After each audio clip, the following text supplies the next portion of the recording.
Bonjour, c'est Dr Zweli Salma de la faculté de médecine de Sfax. Je suis de l'équipe de neurologie pédiatrique à CHU Hedi Shaker. Je viens de réussir mon concours d'assistanat cette année. Je suis membre du projet SEED en tant que Early Stage Researcher et c'est un honneur d'avoir ma première contribution en tant qu'assistante dans le cadre de ce projet. Je tiens d'abord à me remercier les organisateurs de cette journée et j'ai le plaisir de vous présenter cet article qui m'a été proposé « How to publish a scientific manuscript in a high impact journal ». Cet article communique la vie personnelle d'un professionnel de la santé, professeur Emad El-Omar, gastroentérologue et chercheur ayant près de 420 publications. À travers cet article, l'auteur propose quelques instructions à suivre dans les différentes étapes de préparation d'un manuscrit. Je rappelle que les étapes nécessaires à la réalisation d'un manuscrit sont les suivantes. La première étape, c'est le choix d'un sujet important et d'actualité. La deuxième étape, c'est la collecte, la sauvegarde et l'analyse des données. La troisième étape, c'est la préparation du manuscrit proprement dit, selon un design pertinent. Par la suite, une fois votre manuscrit est prêt, c'est le moment du choix du journal qui doit être convenable selon le thème, le design et la rigueur de la méthode utilisée. Et si vous avez de la chance, l'étape suivante, c'est l'acceptation du manuscrit. Avoir un papier dans un journal impacté est le rêve de tout chercheur.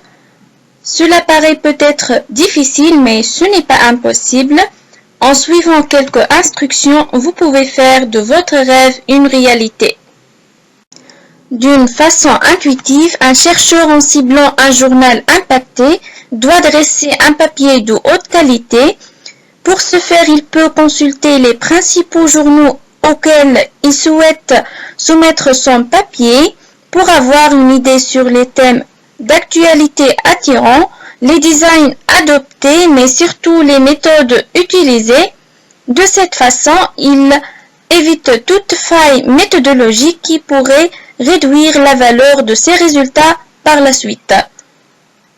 Et il garantit ainsi une recherche de haute qualité. Maintenant, on va voir ensemble comment assurer une recherche de haute qualité.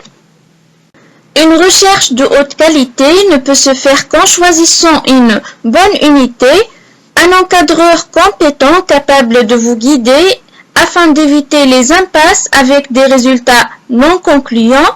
L'autre garant pour assurer une recherche de haute qualité consiste en une bibliographie exhaustive de ce qui a été déjà publié et validé afin d'éviter la réplication inutile des achèvements antérieurs.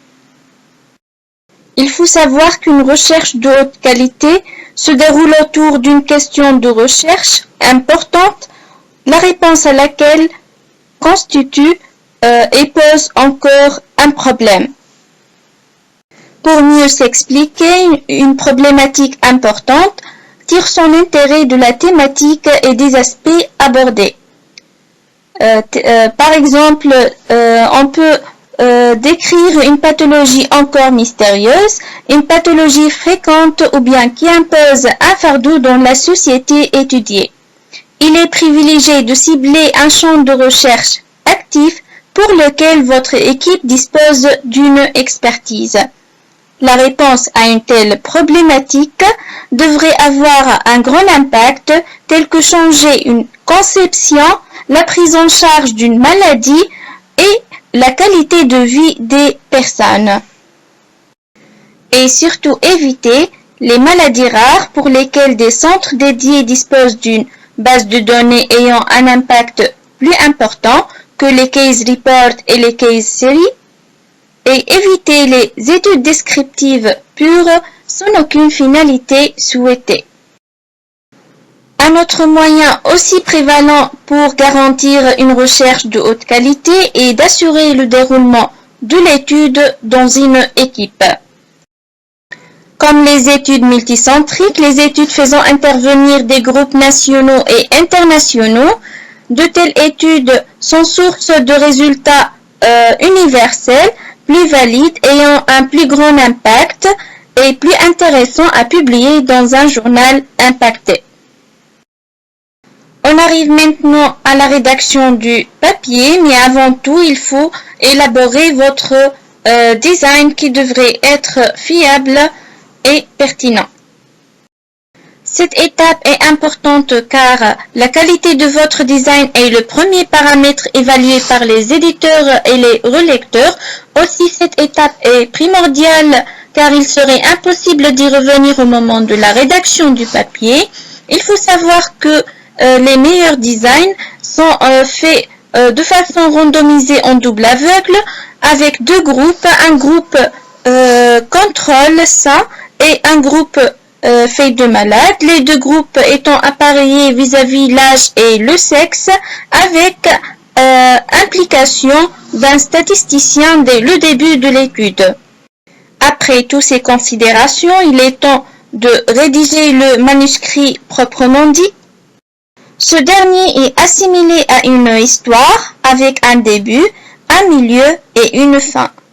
Comme vous le savez, toute histoire a un sens et ici le sens de l'article réside dans le take-home message. Les règles de rédaction d'un manuscrit sont généralement les suivants. Il faut utiliser un langage simple, compréhensible, avoir un message clair, logique et bref. Votre papier doit communiquer ce que vous avez fait, ce que vous avez trouvé et sa signification. Il faut suivre les instructions du journal comme détaillé dans le guide pour auteurs et utiliser le format et la structure habituelle suivante faite d'introduction, méthode, résultat, discussion et conclusion. Maintenant, votre papier est prêt, vous devez choisir un journal, mais avant tout, quelques vérifications sont quand même nécessaires.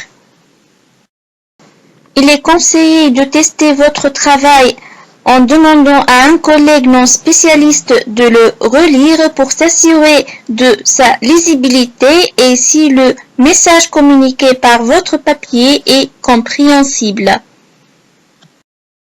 La suite du check-up avant soumission comprend la vérification du titre de l'abstract ainsi que la préparation de la lettre d'accompagnement. Le titre doit être concis, il doit attirer l'attention et donner illusion au contenu de votre manuscrit et l'impact de votre recherche. Quant à l'abstract, il va servir de guide pour votre manuscrit. De ce fait, il doit répondre aux questions suivantes. Ce qui a été fait, pourquoi il a été fait et ce qui a été trouvé et quelle est l'utilité de ces résultats, ainsi que le take-home message. Pour la lettre d'accompagnement, il faut nommer l'éditeur in chief par son nom, sans commettre d'erreur là-dessus. Il faut insister sur les aspects nouveaux de votre travail et ne pas oublier de mentionner que votre travail n'a pas été ni soumis ni publié ailleurs. La question qui se pose est comment choisir un journal convenable. Pour y répondre, il faut avoir dans l'esprit que les journaux impactés cherchent à publier de nouvelles découvertes qui aient un impact majeur dans le champ de l'étude. Alors, il faut être familier avec le domaine sujet de l'étude, aussi être à jour de ce qui a été déjà publié pour pouvoir placer votre travail dans l'échelle de nouveauté, l'échelle d'impact et l'échelle de priorité. En général, il y a 3 façons pour choisir un journal convenable. Premièrement, si vous avez assez de temps et que vous n'êtes pas pressé, vous pouvez commencer par soumettre votre papier à un journal bien impacté et une fois que votre papier est refusé, vous pouvez essayer un autre journal moins impacté. L'autre façon consiste à choisir d'emblée le journal qui vous paraît le mieux convenable vis-à-vis de la qualité, la pertinence et l'innovation des données de votre étude. De cette façon, vous avez plus de chances de avoir votre papier accepté pour publication sans perdre du temps. Vous pouvez aussi procéder par une lettre de pré-submission adressée aux éditeurs avant la soumission du papier. Bien sûr, vous devez adhérer aux instructions aux auteurs, soumettre à un seul journal et attendre la décision du comité éditorial à propos le rejet ou bien la proposition du papier pour revue. Après l'évaluation initiale des éditeurs, les causes de rejet sont généralement les suivants. Soit que votre manuscrit est inapproprié au thème du journal, soit que votre design est mal choisi, soit que votre travail manque de nouveautés, soit qu'il s'agit d'un travail descriptif sans signification. Maintenant, si votre papier est proposé pour revue, vous courez 3 décisions possibles, soit le rejet du papier, soit des révisions majeures, soit des révisions mineures avec acceptation du papier. Les causes de rejet par les relecteurs sont généralement les suivantes. Les failles méthodologiques et du design, les raisons ayant motivé votre recherche ne sont pas bien expliquées, le manque de nouveautés, l'absence d'un message clair et l'absence d'un impact réel. Mais aussi attention aux figures sans légende et aux erreurs statistiques. Une fois on vous demande une révision majeure, essayez de répondre à tous les commentaires d'une façon honnête. Donnez des raisons chaque fois où vous êtes incapable de répondre à une question, tout en respectant les relecteurs qui sont des bénévoles et offrent un service gratuit au journal, aux auteurs et à la science. Si par contre votre papier est rejeté, essayez de garder son calme et accepter les critiques. Considérez les commentaires d'une façon attentive. Si elles vous paraissent non convaincantes, vous pouvez considérer un débat avec preuve que vous adressez aux éditeurs. Sinon, vous pouvez corriger votre manuscrit tout en comblant les points de faiblesse mentionnés dans les commentaires, puis considérer soit une lettre de pré-submission à l'éditeur du même journal, ou bien considérer un journal différent. Le jour où votre papier serait accepté pour publication, il serait bien sûr temps de fêter, mais attention, ne pas oublier à remplir les droits de l'auteur, les conflits d'intérêts, répondre aux demandes de l'équipe de production et examiner attentivement la copie preuve qui vous sera envoyée avant d'approuver l'édition. Voilà, c'est tout et je vous remercie pour votre attention.